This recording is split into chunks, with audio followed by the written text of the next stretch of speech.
program, kegiatan, anggaran. Tapi kalau diperes, tujuannya PTPN 3 apa? Mencari laba dan berkelanjutan. Untuk produk dan jasa ini adalah aktivitas PTPN 3. Zaman sekarang, produk, jasa, dan aktivitas dikemas dalam bentuk digitalisasi. Untuk mencapai laba ini, banyak sekali peristiwa resiko. Yang tadi disebut ketidakpastian, dikelompokkan ke dalam 8 resiko. Yang pertama, risiko strategik, risiko market, finansial, kredit, baru risiko operasional, investment, reputasi, risiko regulatory, legal, dan compliance. Namanya potensial loss. Itu bisa finansial, bisa non-finansial. Bagi dua, expected loss, kedua adalah unexpected loss. Ini tabel probability, ini tabel loss. Expected loss itu dihadapi dengan laba rugi unexpected dari modalnya PTP. Tujuannya meningkatkan nilai pemegang saham melalui protecting dan penciptaan nilai. Memperkecil expected loss itu sekarang pakai pedoman ERM. Ada Danantara, ada permen BUMN. Dinilai kualitas penerapan manajemen risikonya. Kita tulis juga ada risk maturity index. Hasilnya frekuensi dan dampak itu adalah ketemu risk heat map menurut ISO 31000 yang disebut profil risiko.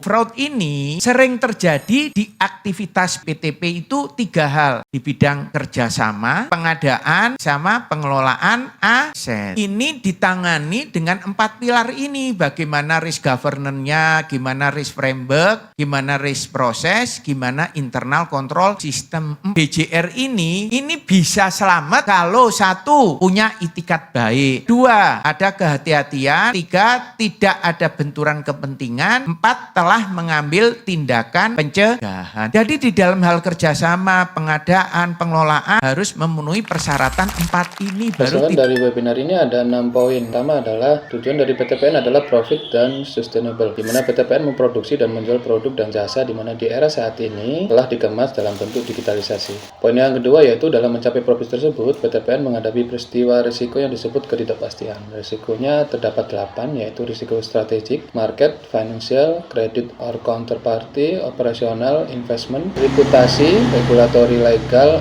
and compliance. Poin ketiga dari risiko di atas dapat termasuk ke potential loss financial dan non-financial yang terbagi menjadi 2, yaitu expected loss dan unexpected loss. Untuk expected loss dapat dihadapi dengan perhitungan laba rugi di perusahaan, sedangkan untuk unexpected loss dapat dihadapi dengan pemenuhan modal. Poin yang keempat yaitu untuk memperkecil expected loss dapat memakai IRM atau Comprehensive Risk Control System dari Danantara dan permen BUMN, di mana diperlukan penilaian kualitas penerapan manajemen risiko dari PTPN dan begitu juga adanya Risk Maturity Index atau RMI serta adanya Risk Heat Map sehingga terbentuklah sebuah profil risiko dari PTPN. Sedangkan unexpected loss bisa dilihat dari regulatory capital atau modal minimum dan economic capital. Poin kelima dalam menghadapi risiko di atas ditujukan untuk meningkatkan nilai pemegang saham melalui protecting dan penciptaan nilai. Lalu poin yang terakhir yaitu poin keenam adalah adanya fraud di aktivitas BUMN, di mana hal itu terjadi pada kerjasama, pengadaan, dan pengelolaan aset sehingga diperlukan penanganan di 4 pilar yaitu bagaimana risk governance-nya. Poin yang keenam yaitu ada namanya fraud di aktivitas BUMN. Hal ini terjadi pada kerjasama, pengadaan, dan pengelolaan aset sehingga diperlukan sebuah penanganan di 4 pilar yaitu bagaimana risk governance-nya, risk framework-nya, risk process, dan internal control-nya. Namun hal itu bisa selamat dengan adanya itikat baik, kehati-hatian, tidak ada benturan kepentingan, dan adanya pengambilan tindakan pencegahan.